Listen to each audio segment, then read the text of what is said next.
Hi friends, good morning. ஒரு எக்ஸலண்ட்டான ஒரு story படிச்சுட்டு இருந்தேன். ஒரு கான்செப்ட்டு. இந்த ஆத்தர் என்ன சொல்கிறாரு அப்படின்னா, ஒரு நாளும் நமக்கு 86,400 செகண்ட் இருக்குது ஒரு டேக்கு. அந்த டேயில் சம்டைம்ஸ் யாராச்சும் ஒருத்தங்க ஒரு 100 செகண்ட்ஸ் நம்மளை ஏதாச்சும் ஒரு நெகட்டிவாக சொல்லிட்டாங்க, ஆர் ஏதாச்சும் அந்த டேயில் நெகட்டிவாக ஒரு இன்ஃபர்மேஷன் கிடச்சிருது, ஆர் நடந்துருதுன்னு வச்சுக்கோங்களேன். நம்ம என்ன பண்ணிடுறோம், நம்ம அஃபெக்ட் ஆனது என்னமோ 100 செகண்ட்ஸ் ஆர் 200 செகண்ட்ஸ் தான். பட் அந்த டே ஃபுல்லாக அந்த ஒரே விஷயத்தை யோசித்து அந்த 86,400 செகண்ட்ஸையும் நம்ம வேஸ்ட் பண்ணிடுறோமா. பட் இதை மணி கூட கம்பேர் பண்ணி பாருங்களேன். உங்கள்கிட்ட 86,400 ரூபாய் இருக்குது. அதில் ஒரு 100 ருப்பீஸோ 200 ருப்பீஸோ ஏதோ வேஸ்ட் ஆகிடுச்சு, ஆர் செலவாகிடுச்சு, ஆர் தொலைஞ்சு போச்சு. ஒரு எக்ஸாம்பிளுக்கு நான் சொல்கிறேன். நம்ம என்ன பண்ணுவோம், பரவாயில்ல 100 தானே போச்சு, 200 தானே போச்சு, மீதி இருக்கிற 86,000 ருப்பீஸை நம்ம இன்வெஸ்ட் பண்ணுவோம், ஆர் அந்த மணியை வச்சு என்ஜாய் பண்ணுவோம் லைஃப்பை.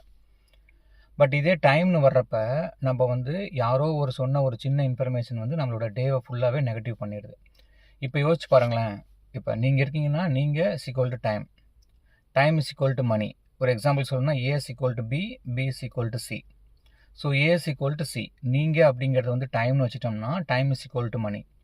இப்போ என்னோட 1 hour ஒர்த் 1 crore வச்சுக்கோங்களேன். என்னோட 1 hour of time 1 crore worth அப்படின்னா 24 மணி நேரத்தில் 1 மணி நேரம் ஏதாச்சும் ஒரு நெகட்டிவாக ஒன்று நடந்துருச்சு அப்படிங்கிறதுக்காக மீதி இருக்கிற 24 மணி நேரத்தில் மீதி இருக்கிற 23 மணி நேரத்தை நான் வேஸ்ட் பண்ண போகிறேன்னா, இல்லை நான் அதை இன்வெஸ்ட் பண்ணி அந்த டைமில் ஒரு பாசிட்டிவாக க்ரியேட் பண்ணி என்னோடய லைஃப்பை மூவ் ஆன் பண்ண போகிறேன்னா அப்படிங்கிறது தான் மேட்டர்.